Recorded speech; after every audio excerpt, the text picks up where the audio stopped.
الحمد لله كفى وسلام على عباده الذين اصطفى أما بعد أعوذ بالله من الشيطان الرجيم بسم الله الرحمن الرحيم ولله الأسماء الحسنى فادعوه بها وقال تعالى في مقام آخر أمن يجيب المضطر إذا دعاه ويكشف السوء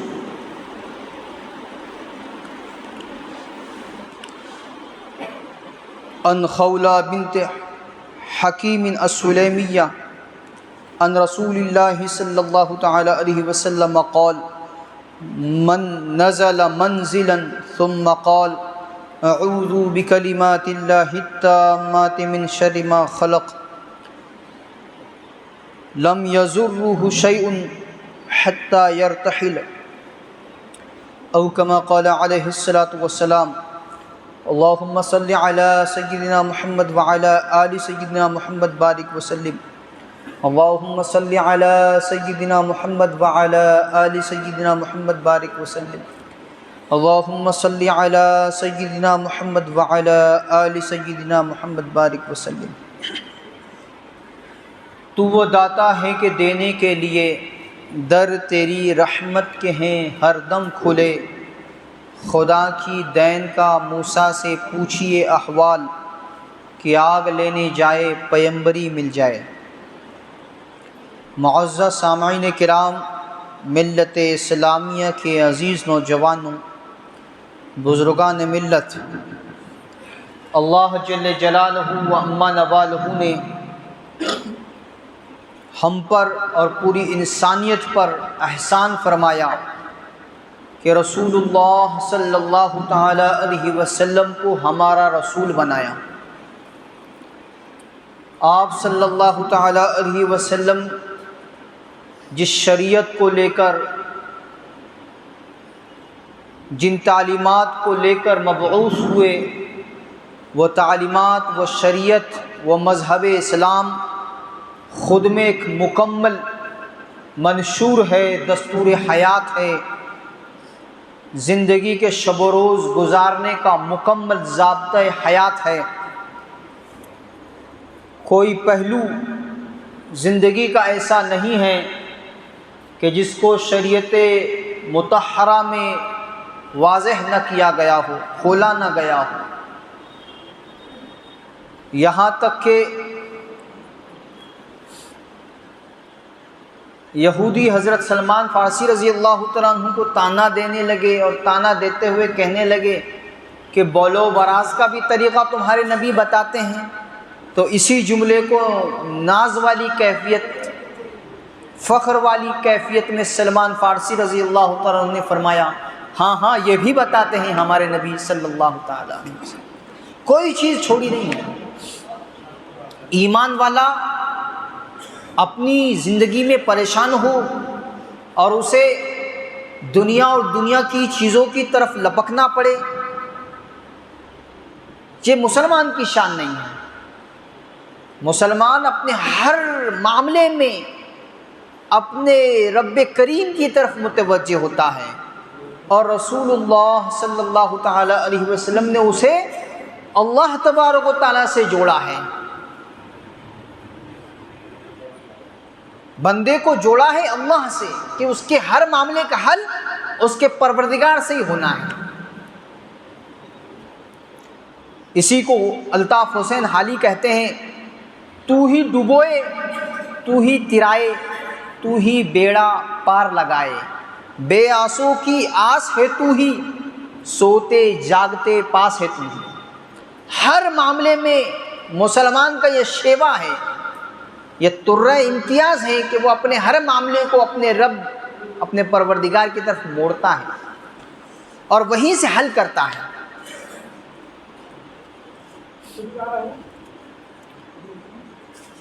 وہ پریشان ہو کر سوسائڈ نہیں کرتا، وہ پریشان ہو کر بلا وجہ کی چیزوں میں مبتلا نہیں ہوتا،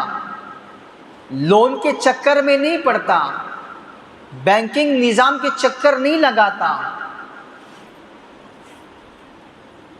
کسی مخصوص بندے سے اونچے ٹکے پر پیسے نہیں لیتا. اگر وہ پریشان ہے تو وہ اپنی پریشانی کے عالم میں اپنے رب سے اپنے دکھڑے کو رکھتا ہے اور وہاں سے وہ اپنے معاملے کو حل کراتا ہے.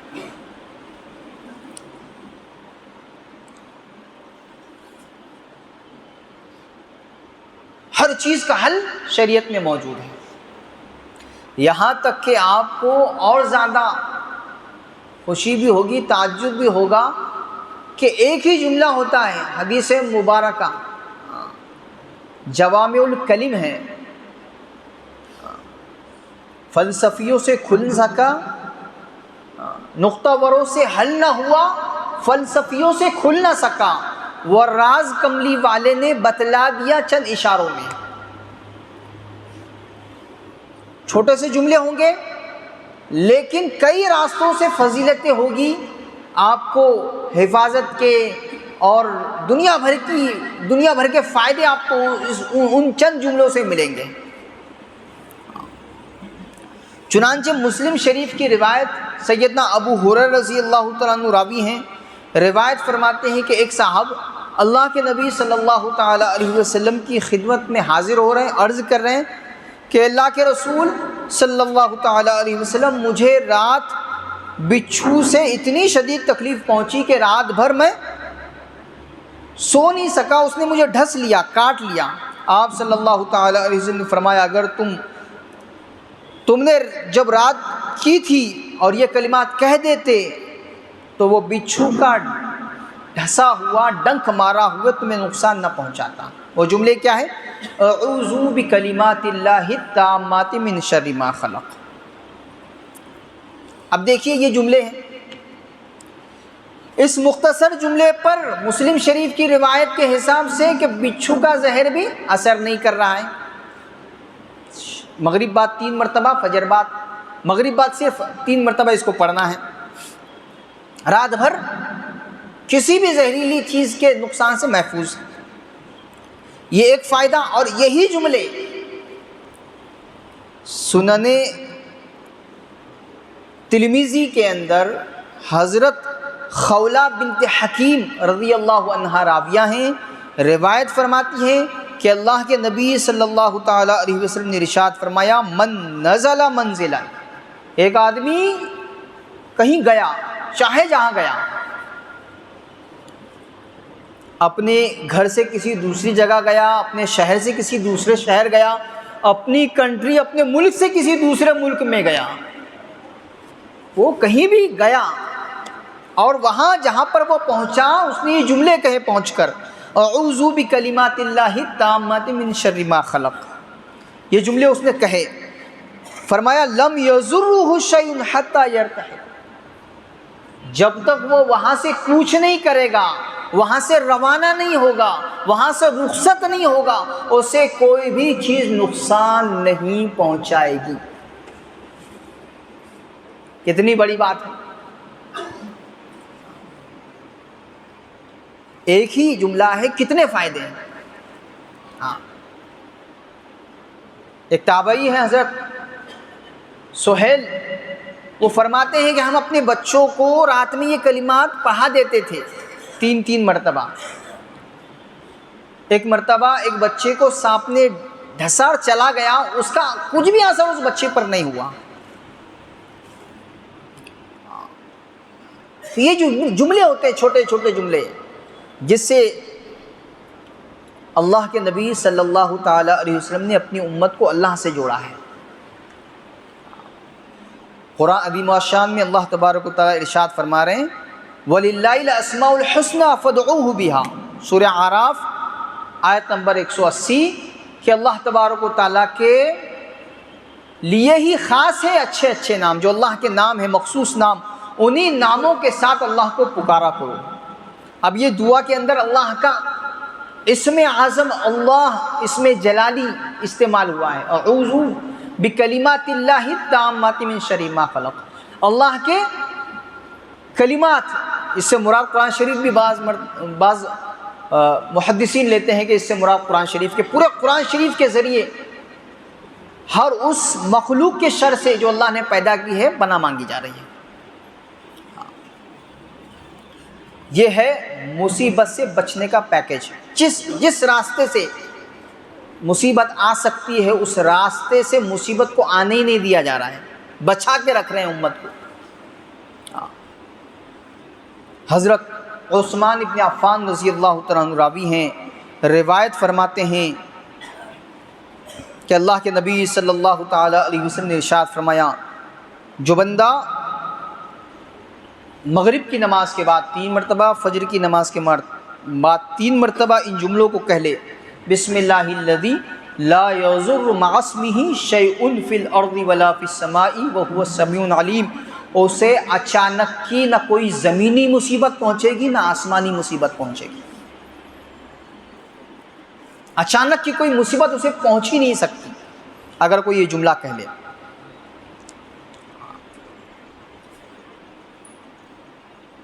تو یہ جو جملے ہیں، یہ جملوں کو ہمیں خود بھی سیکھنا ہے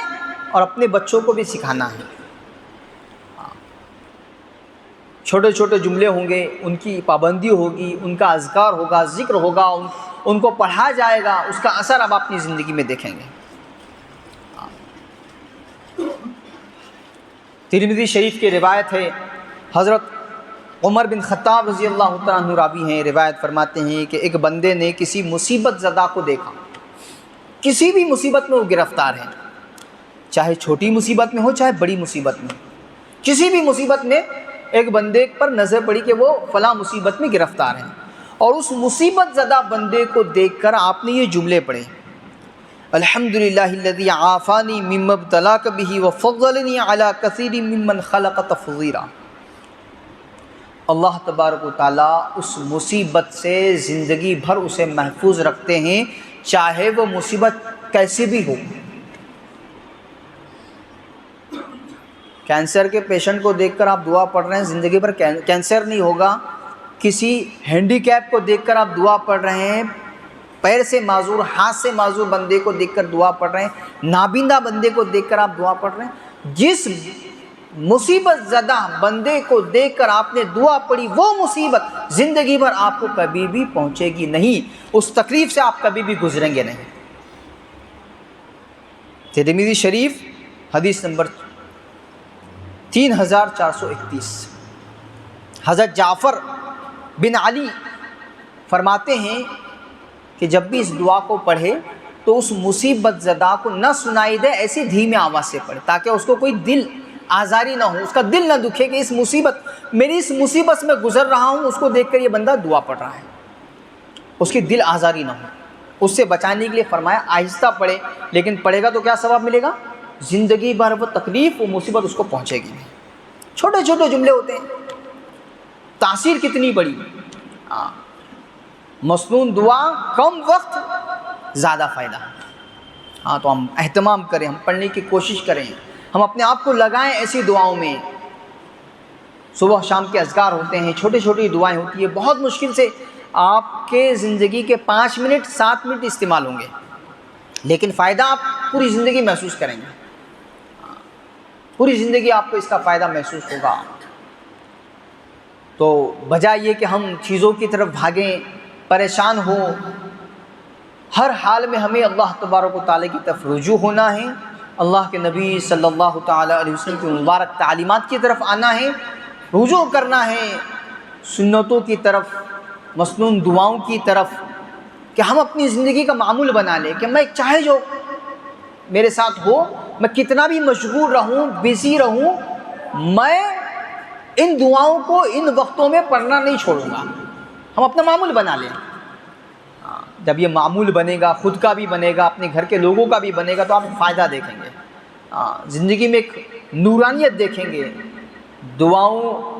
کی نورانیت اب اپنی زندگی میں دیکھیں کہ میں پڑھ رہا ہوں، میرا معمول ہے، اور اس کا کیا فائدہ میں نے اپنی زندگی میں محسوس کیا۔ آپ کا تجربہ ہوگا اور آپ اس تجربے کو بانٹیں گے۔